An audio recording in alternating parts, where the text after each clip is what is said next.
Hey guys, let's get more news about Warriors, but first, don't forget to subscribe and leave your like. Who will be the Warriors' secondary scorer? With Klay Thompson departing in free agency, the Golden State Warriors find themselves in an unfamiliar position, unclear of who their secondary scorer is. Thompson is gone, Jordan Poole is gone, and Kevin Durant is long gone. And Andrew Wiggins looks nothing like the player who picked up the scoring slack, with Thompson missing much of the 2021-22 season. That leaves no clear candidate to fill up the points column next to Steph Curry. It's an era of NBA basketball where high-volume scorers come in bunches. Last year, a whopping 50 players averaged at least 20 points per game. By contrast, in Curry's rookie season, only 19 players hit the 20-point mark, and hey, guess who was 6th in the league in scoring? Monta Ellis. We know that Curry will eclipse that mark, but it's unclear if anyone else will or if anyone else will even get close. So who will finish second on the Dubs in scoring? Here are the candidates. While Thompson was second on the Warriors in points per game a year ago, Kuminga was actually a hair better in terms of points per 100 possessions and points per 36 minutes. Add in his efficiency, 59.8% true shooting, and I think it's very easy to make the case that he was the team's second-best scorer, even if he wasn't the second option.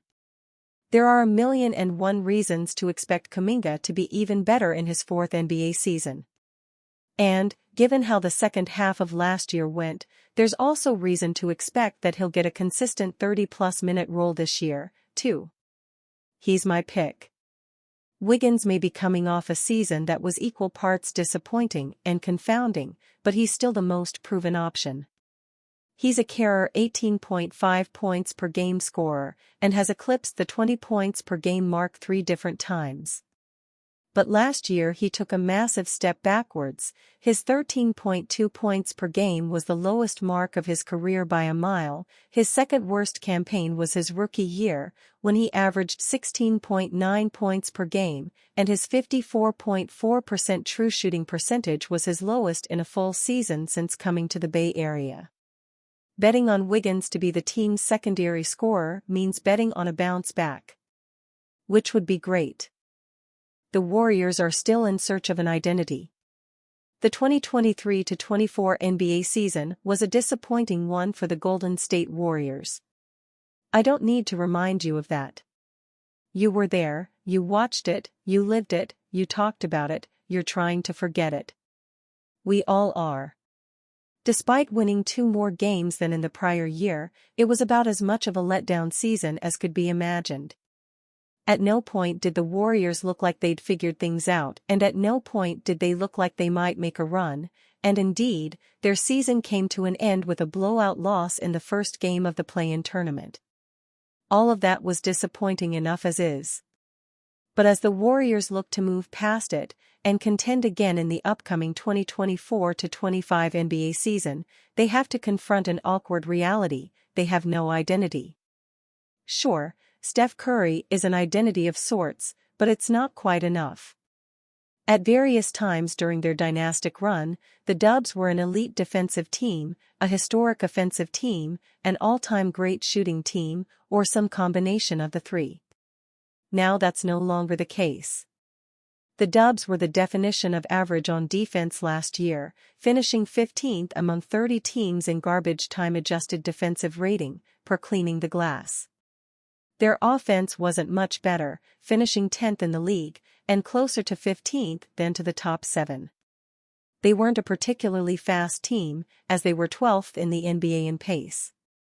There were 2 areas where the Dubs still stood out.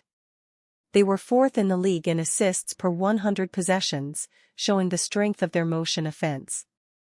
And they finished 2nd in the NBA in threes made, and 7th in three-point percentage. But the assist number requires the caveat that they were a bottom 10 team in turnovers and lost Chris Paul, arguably the greatest assist-to-turnover point guard in NBA history.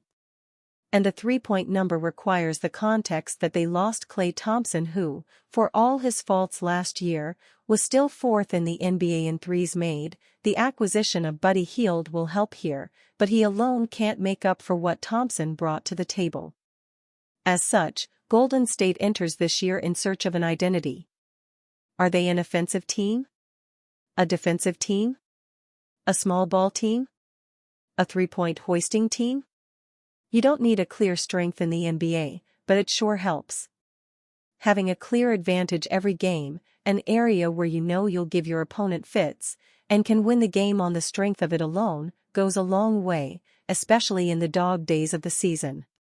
For now, that strength, that advantage, that thing that the opposing team has to game plan for, is simply named Steph, and hey, did you hear that he just signed an extension?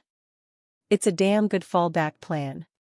But when training camp arrives later this month, I think they'll have to search for another one, too.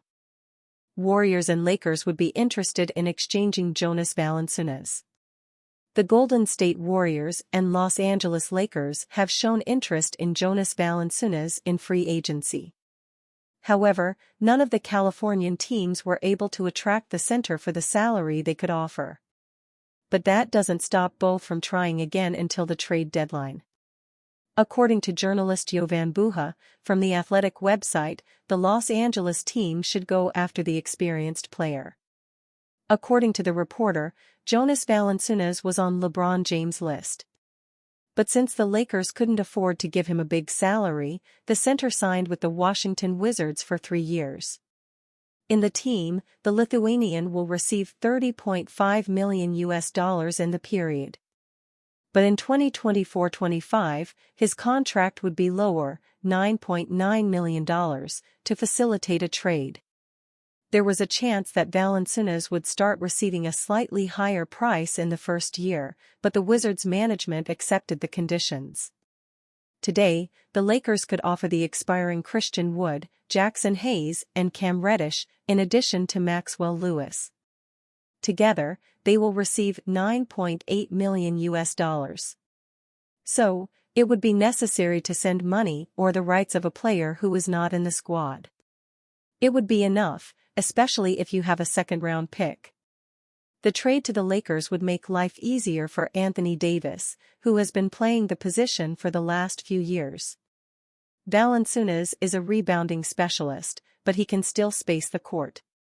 Meanwhile, the Warriors would wait for the start of next season to understand how their new signings fit together. The problem is, if the Lakers are ready to move forward with the negotiation, the San Francisco team would have no counterpart. That's because he would have to give up Kevin Looney, $8 million, and another young man. But there is still a chance that the team could send Gary Payton too, who receives the necessary amount for a trade, $9.1 million. And there's still a detail. While the Lakers are above the first rate, the Warriors have not yet reached it, which would force the Los Angeles team to cover the entire amount for Jonas Valanciunas. Therefore, Golden State could offer Payton and it would not reach the mark. However, if it's Looney alone, he overtakes, which makes a one-for-one negotiation unfeasible. Since Valanciunas could leave the Wizards in exchange as early as this week, starting Wednesday, the Lakers would be the main candidate at the moment. It is worth remembering that it takes 2 months after signing a contract for negotiations to take place. It's different from an extension, for example.